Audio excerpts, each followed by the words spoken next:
कि गुरुदेव जी, राजनीति में क्या अच्छे लोगों को नहीं आना चाहिए? राजनीति में क्या सर्विसमैन को नहीं आना चाहिए, साधु को नहीं आना चाहिए, या राजनीति में बिजनेसमैन को नहीं आना चाहिए, राजनीति में उद्योगपतियों को नहीं आना चाहिए, और राजनीति में केवल जो राजनीति कर रहे हैं शुरू से उन्हीं को करना चाहिए? इसके बारे में सुझाव देने की कृपा करें, और राजनीति में कैसे सफलता मिलेगी इसके बारे में बताने की कृपा करें। और राजनीति में मैं आऊं कि ना आऊं, मैं आपकी भक्ति करता हूं, आपका भक्त हूं, तो राजनीति में मुझे आना ठीक है कि नहीं ठीक है? और एक संत ने भी पूछा है, मैं संत हूं, राजनीति में मुझे आना चाहिए कि नहीं आना चाहिए, और आने से पाप लगेगा कि पुण्य लगेगा? तो मैं आज इसके बारे में सबको समझा दूंगा। बहुत अच्छा क्वेश्चन है। देखिए, राजनीति जो है, कई नीति हैं, धर्म नीति, राजनीति, समाज नीति, ये सब नीति है, लेकिन राजनीति से ही देश का और समाज का संचालन होता है। राजनीति का मतलब होता है देश का नेतृत्व करने वाली टीम, उसको राजनीति कहते हैं। और राजनीति में अच्छे लोगों को ही आना चाहिए, राजनीति में बुरे लोगों को कृपा करके नहीं आना चाहिए, क्योंकि जब बुरे लोग राजनीति में पहुंचेंगे, गलत लोग पहुंचेंगे, तो राजनीति के माध्यम से पूरे राज्य को, राष्ट्र को बर्बाद कर देंगे, लूट लेंगे, खूब रिश्वत लेंगे, खूब वहाँ भ्रष्टाचारी करेंगे, घोटाला करेंगे। तो ऐसे लोगों को वहाँ नहीं आना चाहिए। राजनीति में जो ईमानदार लोग हैं उनको आना चाहिए, बुद्धिमानों को आना चाहिए, जिम्मेदारों को आना चाहिए, वफादारों को आना चाहिए, राष्ट्रभक्तों को आना चाहिए। जिनके अंदर राष्ट्रभक्ति है, देशभक्ति है, वह लोग राजनीति में आए, वह देश का उत्थान करेंगे। और जिनके अंदर कोई भक्ति भावना नहीं है, उनको राजनीति में आना ही नहीं चाहिए, क्योंकि देश के प्रति प्रेम नहीं है। तो राजनीति में आकर के तुम क्या करोगे? देश को लूटोगे और क्या करोगे? और जो बुद्धिमान नहीं है तो देश का विकास कैसे कर सकते हैं? बुद्धिहीन आदमी अगर प्रधानमंत्री बन जाए, मुख्यमंत्री बन जाए, वो गलत डिसीजन लेगा। जहां पुल नहीं बनाना चाहिए वहां पुल बना देगा, और जहां पुल बनाना चाहिए वहां गड्ढा खोद देगा। और रोड को, जैसे अभी मैं देखता हूं, हमारे देश की बहुत बड़ी समस्याएं हैं कि रोडें इतनी टेढ़ी मेढ़ी हैं, सांप जैसे चलता टेढ़ा मेढ़ा ऐसे रोडें हैं। तो जब चकबंदी होती है, प्लाटों की माप होती है, इसमें तहसीलदार है, कानूनगो है, पटवारी साहब है, डीएम है, एसडीएम है, और चकबंदी विभाग से फोर्स आता है पूरा अधिकारियों का, कर्मचारियों का। तो कम से कम चकबंदी के समय कुछ परसेंट भूमि जो है लोगों की कटौती भी करते हैं, ताकि कुछ भूमि बचे तो गरीबों को डिवाइड की जाए, या कोई सरकारी कामकाज होना उसमें यूज की जाए। तो 2%, 1% ऐसा कटौती भी करते हैं कि रोड को कम से कम, जब आप चकबंदी ही कर रहे हैं तो सीधा कर दो, ताकि रोड टेढ़ी मेढ़ी होने में जो जमीन बर्बाद हो रही है वो जमीन की बचत होगी, भूमि की बचत होगी। और टेढ़ी मेढ़ी रोड में अधिक लंबाई रोड की बढ़ जाती है, जिससे कि उसमें रोड का मटेरियल भी ज़्यादा लगता है, मिट्टी भी ज़्यादा लंबाई में पाटनी पड़ती है, और साथ में डामर और गिट्टी भी बहुत ज़्यादा यूज करनी पड़ती है। और उसका जब ठेका दिया जाता है कॉन्ट्रैक्टर को, तो वो भी फिर ज़्यादा रेट देना पड़ता है, क्योंकि वो तो किलोमीटर के हिसाब से लेगा। तो अब ये टेढ़ी मेढ़ी रोडों को भी लोग नहीं मिटा पाते हैं। सीधे निकाल दीजिए, किसी का खेत टेढ़ा होगा तो क्या फर्क पड़ेगा? अब खेत टेढ़ा तो होगा नहीं, जब रोड सीधी होगी तो खेत भी सीधे हो जाएंगे, और रोड टेढ़ी मेढ़ी होगी तो सबके खेत भी टेढ़े मेढ़े हो गए। और उसमें ट्रैक्टर घुमाने में बार बार जुताई के समय ट्रैक्टर जहां जोत चुके उसी में फिर घुमाना पड़ता टेढ़े की वजह से, तो उसका डीजल रोज बर्बाद हो रहा है। तो इस विषय पर विशेष रूप से ख्याल करना चाहिए। और ये डिसीजन कौन करता है? ये करते हैं नेता लोग, ये करता है मुख्यमंत्री, ये करते हैं राजस्व मंत्री, ये करते हैं हमारे प्रधानमंत्री, ये करते हैं गृह मंत्री। ये मंत्रियों का काम है। तो मंत्री जब बुद्धिमान होंगे, देशभक्त होंगे, राष्ट्रभक्त होंगे, और जन जन के प्रति उनके अंदर प्रेम होगा, देश का विकास चाहेंगे, और एक दूसरे की उन्नति चाहेंगे तो रोड को सीधा करने से काफी अर्थव्यवस्था की बचत होगी और जमीन भी बचेगी। ये टेढ़ी मेढ़ी करके खाम खाम उस रोड में जमीन बर्बाद हो रही है। अब इतने पढ़े लिखे हो, कहते हो मैं IAS हूँ, तुम कहते हो मैं IPS हूँ, फिर बोलते हो मैं PCS हूँ और PSC हूँ।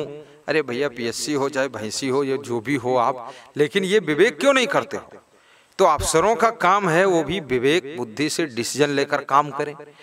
अब कई नहरों में देखा मैंने पुलिया ऐसी टेढ़ी बनाया है कि वहां गाड़ी मुड़ ही नहीं पा रही है, मुड़ नहीं पा रही है, और सिर्फ इसलिए बना दिया है ऐसा टेढ़ी मेढ़ी कि अगर हम सीधी बना देंगे तो थोड़ा सा पैसा बचेगा नहीं, ठेका ले चुका हूं तो ऐसी बना दो, निकलने में चाहे लोग गाड़ी मुड़े न मुड़े, निकले न निकले, चाहे दीवार अब चढ़ जाए पहिया, लेकिन अपन पैसा बचा के खा लो। तो ये लोभ लालच को भी खत्म करना चाहिए। जो काम कर रहे हो उसको अच्छा करो, क्वालिटीदार करो, ताकि आप ही कॉन्ट्रैक्टर के रूप में ठहरो।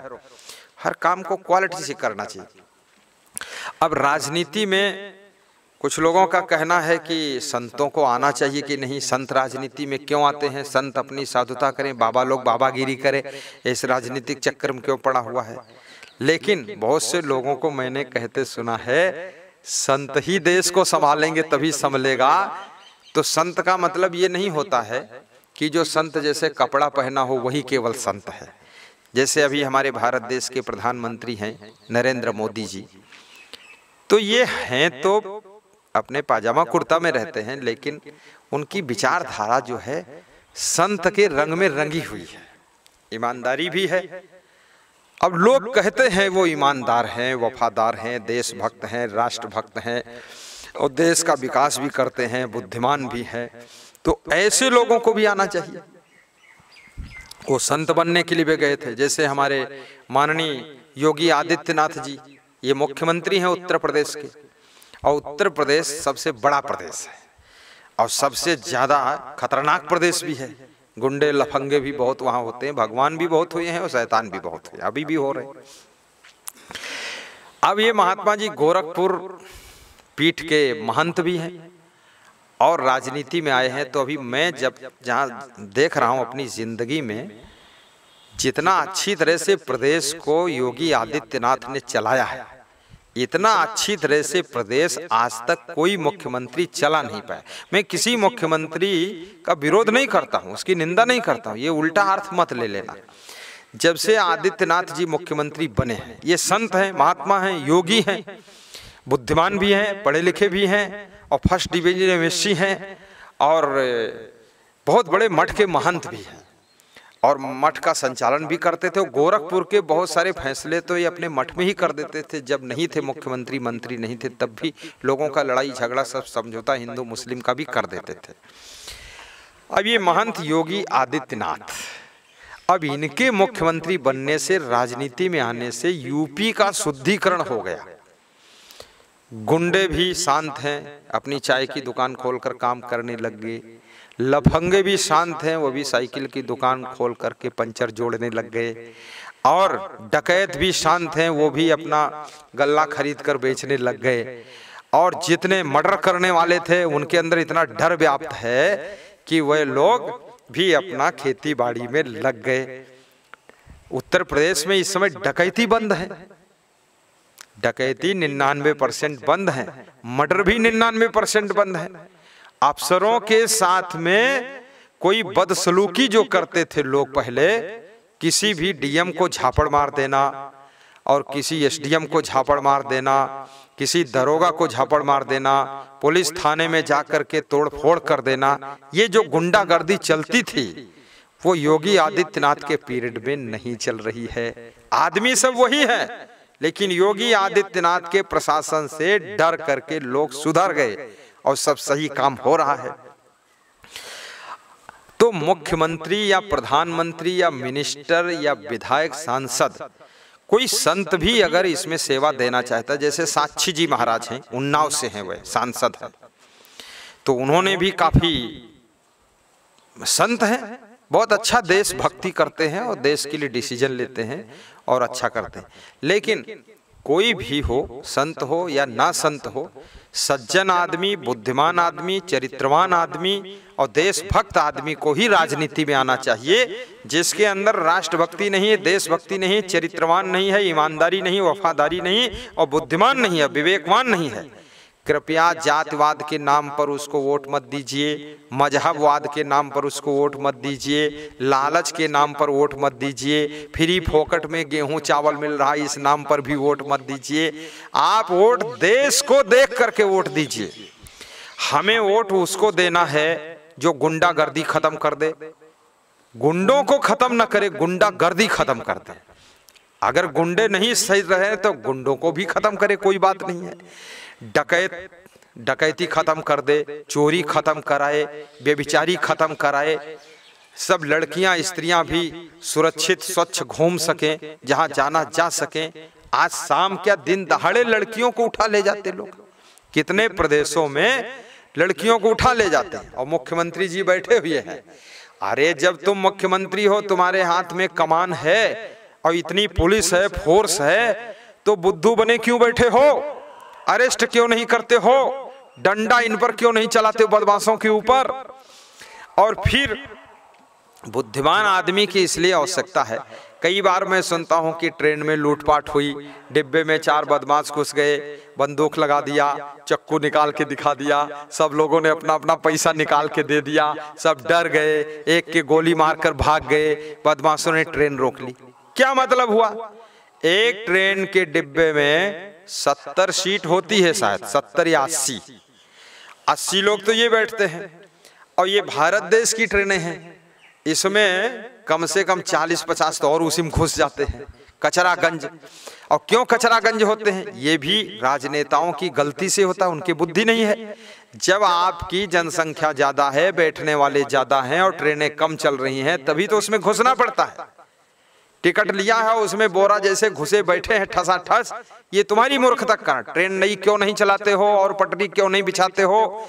क्योंकि अब बुद्धि भी नहीं है, विवेक भी नहीं है और ईमानदारी भी नहीं है, आगे सोच भी नहीं है और सबको बोरा जैसा ठूस दिया। और स्वयं एरोप्लेन में स्पेशल टिकट में चल रहे हैं, बढ़िया स्पेशल ट्रेन में रिजर्वेशन में चल रहे हैं, फर्स्ट क्लास में चल रहे हैं। अरे तुम भी एक दिन घुस के देखो उस डिब्बे में।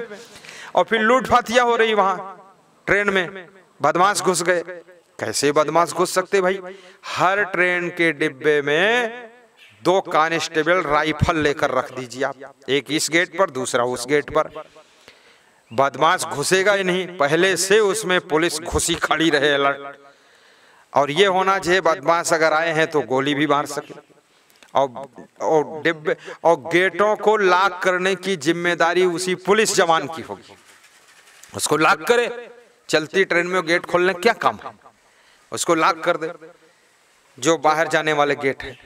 और ट्रेन जहां जो कोई रोकना चाहे रुकना भी नहीं चाहिए, उसका मोबाइल सिस्टम दे दीजिए एक आदमी। और हर ट्रेन के डिब्बे में जब पुलिस है, और पुलिस का नंबर भी लिखा होना चाहिए डिब्बे में, हर सीट क्लास के पास में, बर्थ के पास, कि अगर कोई आपको समस्या है इस नंबर से संपर्क करें, यदि इमरजेंसी है ट्रेन रोकी जाएगी। और वो फोन करेगा तब ट्रेन रुक जाएगी। बाकी जो चाहे वही लोम खोल दिया, स्टीम निकल गई, ट्रेन रुक गई। तो इसमें भी संशोधन होना चाहिए, बुद्धिमान व्यक्ति। अच्छा, अब कहोगे इतने पुलिस वाले रखेंगे तो इनका वेतन कहां से निकलेगा? वेतन जो उसमें 80 सवारी बैठी हैं, 150 सवारी डिब्बे में बैठी हैं, ज्यादा नहीं, उनका टिकट अगर 100 रुपये का है तो उनके ऊपर आप केवल 5 रुपये 7 रुपये और बढ़ा दीजिए उसी टिकट में। कम से कम उनका जान माल रुपया पैसा सुरक्षित बचे। तो ये बदमाश आकर घुस गए, उनके 10,000 ले गए, तो इससे अच्छा 10 रुपये ज्यादा दे देंगे टिकट में। तो वो जो उसमें बैठे हैं 120 लोग मान लिया डब्बे में बैठ गए हैं और 10 रुपये देते हैं तो 1200 रुपये हो गए। और फिर ट्रेन वो चलती है, बहुत राउंड मारती है, तो उसमें जो है एक सवारी पर 5 रुपये टिकट बढ़ा दो, 10 रुपये टिकट बढ़ा दो, उसी से वेतन पुलिस जवानों का निकाल दो, हम तुमको समझा देंगे क्या करना है। और अब वो जब आपने कर दिया तो सब सवारी निश्चिंत सोती रहेगी, आराम से बैठी रहेगी। कई बार यात्री आपस में मार कूट कर रहे हैं, कोई बचाने वाला नहीं। अब जो ज्यादा तगड़ा पड़ गया वो दूसरे को ठोक रहा, पीट रहा, खून खराबा हो गया, कोई ट्रेन से दूसरे को फेंक रहा है। तो ये भगवान भरोसे काम चल रहा है। अब राजनीति सब कर रहे हैं, तो ऐसे बुद्धिमान व्यक्ति को राजनीति में आना चाहिए, रेल मंत्री बनना चाहिए, ये सब सुधार होना चाहिए। और ट्रेनों में सफाई शुद्धता भी रहे, ट्रेनों में सफाई शुद्धता का सिस्टम रहे। अब जैसे किसी को लैट्रिन लगी हुई है और ट्रेन खड़ी है, आधा घंटा खड़ी है, जंक्शन पर खड़ी है और क्रॉसिंग है, अब आधा घंटा वो लैट्रिन रोक नहीं सकता है और उसको ये भी नहीं एहसास भैया ये कब चल देगी, कोई अनाउंस तो हुआ नहीं। तो हर डिब्बे में अनाउंस भी रहना चाहिए, कोई सूचना है प्रसारित कीजिए कि यहाँ पर ट्रेन आधा घंटे खड़ी रहेगी, किसी को फ्रेश होना है तो स्टेशन पर जाकर फ्रेश हो सकता है। कोई सूचना नहीं है, आधा घंटे खड़ी है, 1 घंटा खड़ी है, उसी में लोग किलबिला रहे हैं, चुलबुला रहे हैं, गर्मी लग रही, प्यासे बैठे हैं, डर ये लग रहा भाई उतरे कहीं चली ना जाए। अब लैट्रिन भी लगी है तो लैट्रिन अब वहीं स्टेशन पर कर देते हैं लोग, वो नीचे गिर जाती है। तो अब शौचालय भी ऐसे हों और उसका ऑटोमेटिक सिस्टम हो, जब ट्रेन चले तब उसका ढक्कन खुल जाए और जब ट्रेन स्टेशन पर रुके तो नीचे ढक्कन बंद हो जाए। और कोई स्टेशन पर खड़ी हुई ट्रेन में लैट्रिन करे तो उसके एक डब्बा में लैट्रिन भर जाए, कम से कम उसमें 10 लोगों की लैट्रिन, 15 लोगों की भरने का डब्बा इतना बड़ा होना चाहिए। अब जब ट्रेन चलेगी और उसका नियम होना चाहिए 40 किलोमीटर की स्पीड जब पकड़ेगी तब उसका ढक्कन खुल जाएगा, तो खुल जाएगा तो रास्ते में लैट्रिन गिर जाएगी, तो स्टेशन पर कम से कम मलामत गंदगी तो नहीं रहेगी। आजकल इतना विज्ञान बढ़ गया है और इतनी व्यवस्थाएं हो चुकी हैं, ये सब ऑटोमेटिक सिस्टम हो सकते हैं। तो कौन बताएगा? मैं बताऊंगा? मैं तो साधु हूं और मैं राजनीति में हूं भी नहीं। अब लोग बताते साधु को राजनीति में आना नहीं चाहिए, तो साधु को नहीं आना चाहिए तो मुंह रखाएंगे तो चौपट होगा ही, खूब नरक बनेगा। तो खैर मैं तो आना नहीं चाहता हूं, आप ये मत सोचना गुरुजी बोल रहे तो गुरुजी आना चाहते, मैं नहीं आना चाहता। लेकिन कोई साधु आना चाहता है तो उसका सम्मान कीजिए, आदर कीजिए, कम से कम उससे अपने शांति को छोड़ करके देश के सुधार के लिए, देश की व्यवस्था के लिए, देश के विकास के लिए और सिस्टम को सुधारने के लिए वो राजनीति में प्रवेश तो हुआ और उसके प्रवेश होने से वहां पर काफी परिवर्तन होगा।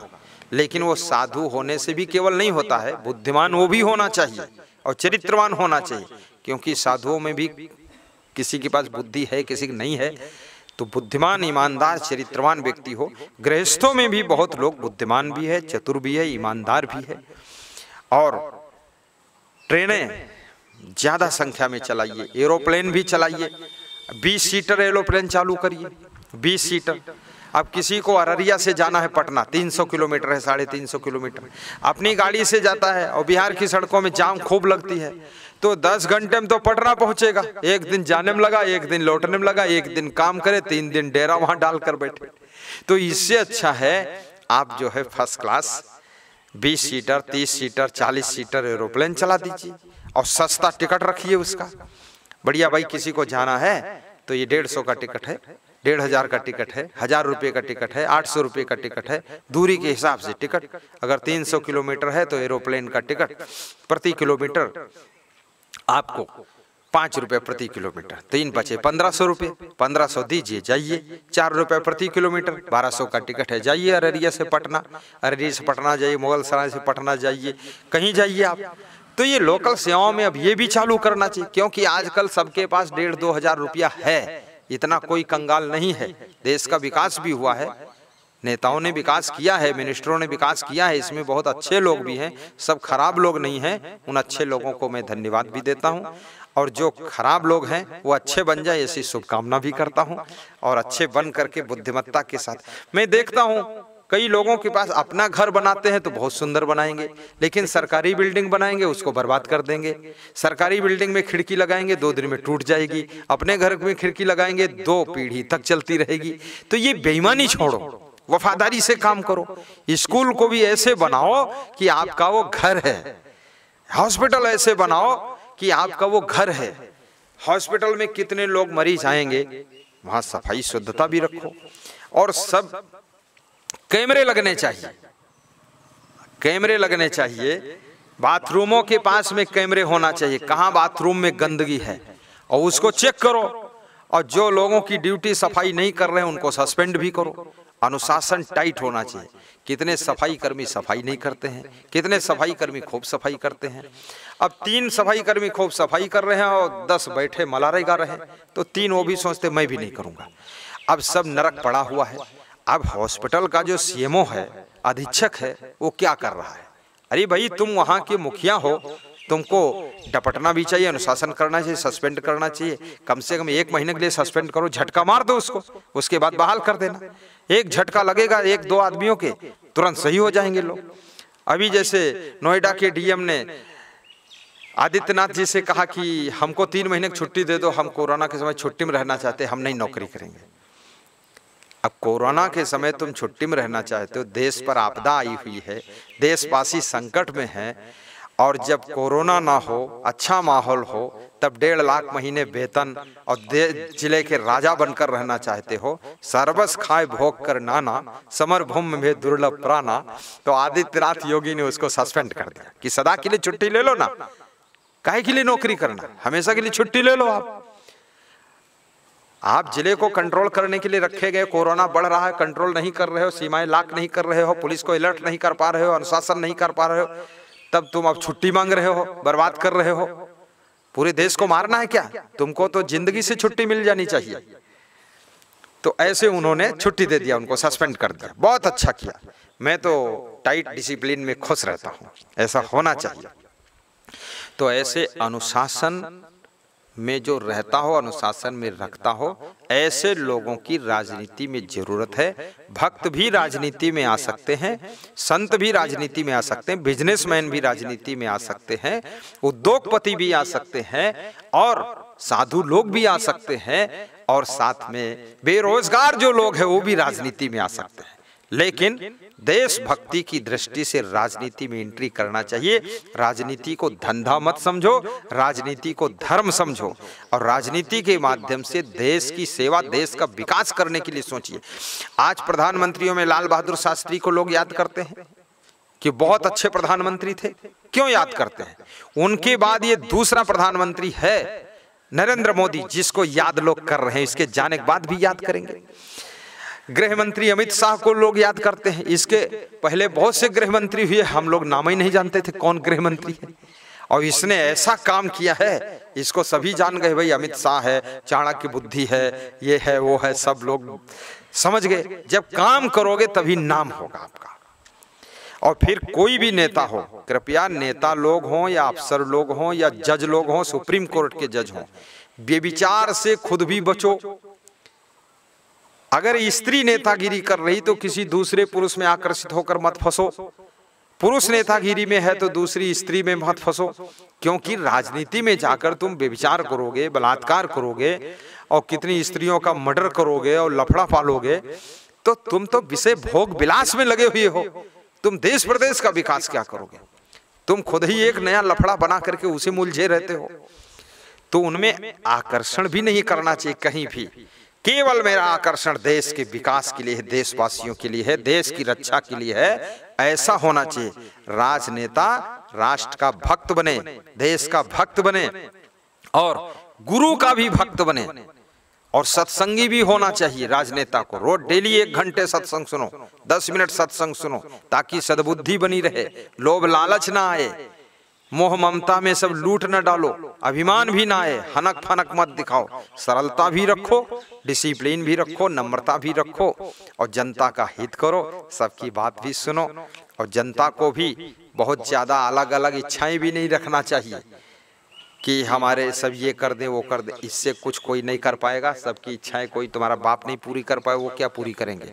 आप स्वयं मेहनत कीजिए, विकास कीजिए, और बेरोजगारों को रोजगार दीजिए।